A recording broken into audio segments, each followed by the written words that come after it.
जय श्री कृष्ण। गुरु नन्वा श्री महामनु श्रेय भोक्तुनि भिक्षुनि पिह लोका हत्वा काममस्त्रं गुरु नहवा भुनि जमुना भोगानि रिधु प्रधाने तम। ये भगवद गीता का दूसरे अध्याय का 5वां श्लोक है, जिसका हिंदी अर्थ है, महानुभाव गुरुजनों को ना मारकर इस लोक में भिक्षा का अत्र खाना भी श्रेष्ठ समझता हूँ, क्योंकि गुरुजनों को मारकर यहाँ रक्त से सने हुए तथा धन की कामना की मुख्यता वाले भोगों को ही तो भोगूंगा। व्याख्या। इस श्लोक में ऐसा प्रतीत होता है कि एक कि दूसरे तीसरे श्लोक में भगवान कहे हुए वचन अब अर्जुन के भीतर असर कर रहे हैं।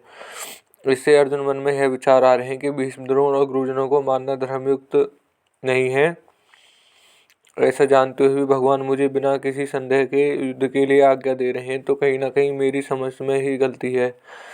इसलिए अर्जुन अब पूर्व श्लोक की तरह उत्तेजित होकर नहीं बोलते, प्रत्युत है ढिलाई से बोलते हैं। दूसरे श्लोक में भगवान ने कुत्ते पद से कहा था कि तुम्हारे में है कायरता कहाँ से आई। उसे कुत्ते पद के बल में ही अर्जुन यहाँ कथम पद से अपनी बात कहते हैं।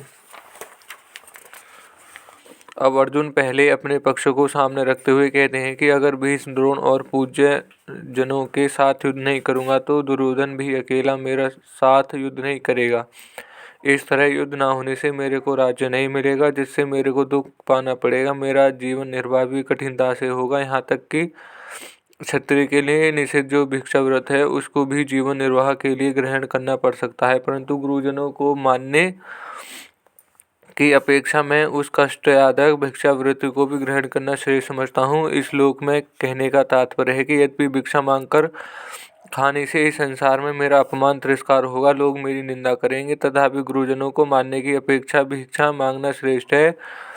कहने का तात्पर्य है कि मेरे लिए गुरुजनों को मानना भी निषिद्ध है और भिक्षा मांगना भी निषिद्ध है, परंतु इन दोनों में गुरुजनों को मानना मुझे अधिक निषिद्ध दिखता है। अब अर्जुन भगवान के वचनों की तरफ दृष्टि करते हुए कहते हैं कि अगर मैं आपकी आज्ञा के अनुसार युद्ध करूं तो युद्ध में गुरुजनों की हत्या के परिणाम में उनके खून से सने हुए और जिनके धन से आदि की कामना की मुख्य है, ऐसे भोगों को ही तो भोगूंगा। मेरे को भोग तो ही मिलेंगे, उन भोगों के मिलने से मुक्ति थोड़ी होगी, शांति थोड़ी ही मिलेगी। यहाँ इससे प्रश्न हो सकता है कि भीष्म, द्रोण आदि गुरुजन धन के द्वारा ही कौरव से बंधे थे, अतः यहाँ पद का विशेषण मान किया जाए तो आपत्ति है कि इसका उत्तर है कि अर्थ की कामना वाले गुरुजन ऐसा अर्थ करना उचित नहीं है। कारण है कि पितामह भीष्म, आचार्य द्रोण आदि गुरुजन उनकी धन की कामना वाले नहीं थे।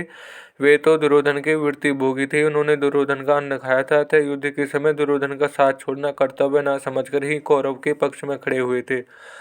दूसरी बात, अर्जुन ने भीष्म, द्रोण आदि के लिए महाभगवान पद का प्रयोग किया है, तो ऐसे श्रेष्ठ भगवान लोगों को अर्थ की कामना वाले ऐसा कहा जाता है। तात्पर्य है कि जो महानुभाव वे अर्थ की कामना नहीं है हो सकते हैं, और वे अर्थ की कामना वाले हैं वे महानुभाव नहीं हो सकते। अतः यहाँ अर्थ कामन पद भोगान पद का विशेषण हो सकता है। भगवान दूसरे तीसरे श्लोक में अर्जुन के कल्याण की दृष्टि से उनकी कायरता को छोड़कर युद्ध के लिए खड़ा होने की आज्ञा दी थी, परंतु अर्जुन उल्टा ही समझे, अर्थात वे समझे कि भगवान राज्य का भोग करके दृष्टि से युद्ध की आज्ञा देते हैं। पहले तो अर्जुन को युद्ध न करने का एक ही पक्ष था, जिससे वे धनुष बाण छोड़कर और शोकविष्ट होकर रथ में मध्य भाग में बैठ गए थे।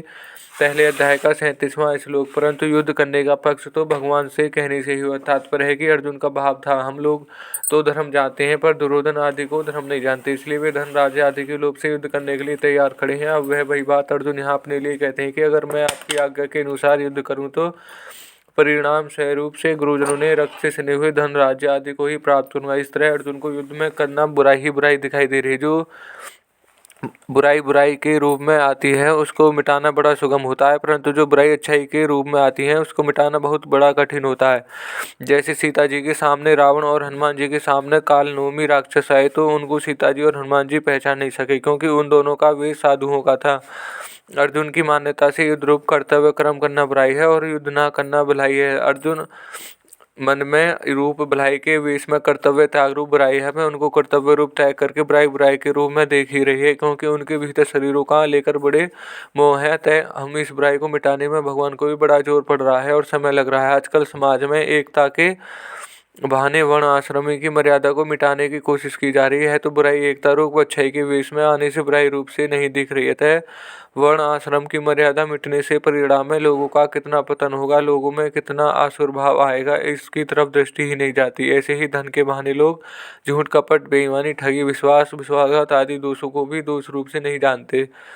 यहाँ अर्जुन में धर्म के रूप में बुराई आई है, क्योंकि हम भीष्म, द्रोण आदि के महाभावों को कैसे मार सकते हैं, क्योंकि हम धर्म को जानने वाले हैं। तात्पर्य है कि अर्जुन ने जिसको अच्छाई माना है वह वास्तव में बुराई ही है, परंतु उसमें मान्यता अच्छाई की होने से वह बुराई रूप से नहीं दिख रही है। परिशिष्ट भाव। भीम, द्रोण और आदि गुरुजनों का अनुभव, भीतर का भाव श्रेष्ठ है, शुद्ध है, क्योंकि युद्ध करते हुए भी उनमें पक्षपात नहीं है। केवल भौतिक दृष्टि रखने वाले मनुष्य कल्याण की बात सोच ही नहीं सकते। जब तक भौतिक पदार्थों की तरफ ही दृष्टि रहती है, जब तक आध्यात्मिक दृष्टि जागृत नहीं होती। यहाँ अर्जुन की दृष्टि में शरीर और भौतिक पदार्थों की मुख्यता हो रही है। वे कौटुंबिक मोह ममता में फंसकर धर्म को भी भौतिक दृष्टि से देख रहे हैं। भौतिक दृष्टि से अत्यंत विलक्षण आध्यात्मिक दृष्टि की तरफ से अर्जुन का ख्याल नहीं है, अर्थात उनकी दृष्टि भौतिक राज्य से ऊपर नहीं जा रही और वे कौटुंबिक मोह ममता के प्रवाह में बह रहे हैं। इसलिए वे ऐसा समझ रहे हैं कि युद्ध में प्रवृत्त कराकर भगवान मुझे राज्य दिलाना चाहते हैं, जबकि वास्तव में भगवान उनका कल्याण करना चाहते हैं।